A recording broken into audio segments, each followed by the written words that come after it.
Bonjour à tous, aujourd'hui un sujet qui fait suite à une de nos précédentes vidéos qui est la sécurité électrique. Nous allons ici parler un peu plus d'organes de sécurité et notamment des disjoncteurs et des interrupteurs. L'invention du disjoncteur est attribuée à Thomas Edison en 1879. À ce jour, les disjoncteurs sont toujours réalisés en électromécanique. Leur avenir sera une version électronique communicante avec possibilité de réarmement. Si vous vous en sentez l'intérêt, cela pourrait être un beau sujet d'étude, y compris pour les établissements scolaires. Encore faut-il pour cela bien comprendre à quoi sert un disjoncteur et ce qui lui est demandé. Tout d'abord, il faut faire la différence entre un interrupteur, un sectionneur et un disjoncteur.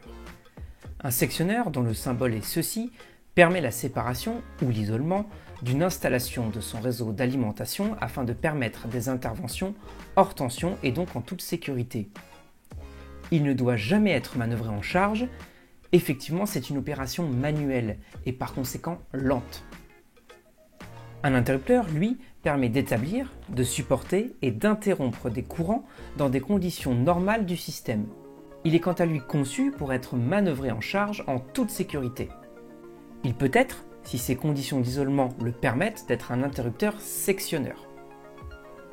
Et enfin, nous avons le disjoncteur qui, lui, établit, supporte, interrompt et surtout protège contre les courts-circuits et ou les surcharges du système. Un disjoncteur sert à la protection du circuit. Pour qu'il serve à la protection des personnes, il doit être équipé d'un déclencheur différentiel, que nous détaillerons un peu plus tard. Pour rappeler brièvement pourquoi il faut se protéger de l'électricité, il faut savoir qu'à partir de 5 mA, nous atteignons le seuil dit de sensibilité. En gros, nous ressentons des picotements. 10 mA, nous sommes au seuil de réaction réflexe, et donc du non-lâché. 25 mA, c'est le seuil de tétanisation et l'arrêt respiratoire. Et enfin, à 50 mA pendant une seconde, nous sommes au seuil de fibrillation ventriculaire et donc un arrêt circulatoire. Mais donc revenons au disjoncteur. Il est caractérisé par plusieurs éléments et par exemple par sa courbe. Ici, nous voyons des déclenchements thermiques qui protègent des surcharges et ici des protections magnétiques qui protègent des courts-circuits.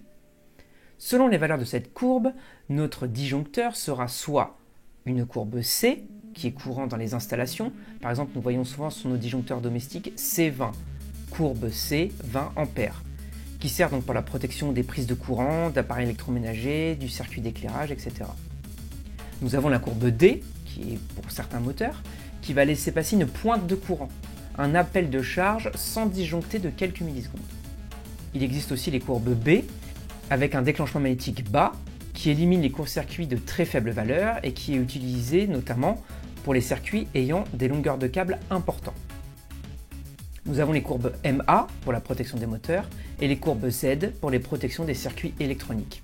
Comme dit précédemment, un disjoncteur ou un interrupteur peut posséder un déclencheur différentiel qui protégera les personnes. Pour en savoir un peu plus sur ce fonctionnement de différentiel, je vous renvoie à ce passage de notre ancienne vidéo sur la sécurité électrique. Lorsque le fonctionnement est normal, le courant dans la phase est le même que celui du neutre. En cas de défaut électrique ou de fuite de courant, le courant de la phase et du neutre sont différents.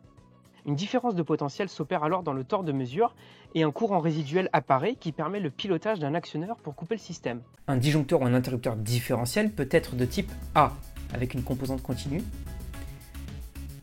qui va servir pour les plaques de cuisson, le lave-linge et les prises de recharge de véhicules électriques. Le type AC, dit classique, lui va servir pour la lumière ou les prises de courant. Pour ce qui est du four, du lave-vaisselle, du réfrigérateur, du chauffe-eau, de la VMC, des volets roulants, etc., l'un ou l'autre peut fonctionner, ça peut être un type A ou un type AC. Le type F ou HPI, lui, sert pour le matériel informatique, les congélateurs, les alarmes, et il est là pour éviter les déclenchements intempestifs. La norme NFC 1500 impose au moins 2 interrupteurs différentiels 30 milli par logement, dont un de type A. Elle impose également 8 circuits maximum par interrupteur différentiel. Et elle va régir comme ça plusieurs étapes de l'installation électrique.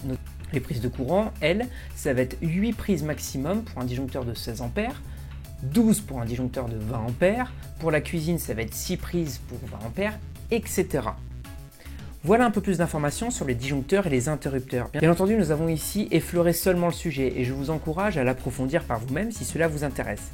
En attendant, merci d'être de plus en plus nombreux, n'hésitez pas à vous abonner, à activer la cloche et ainsi à liker et partager la vidéo.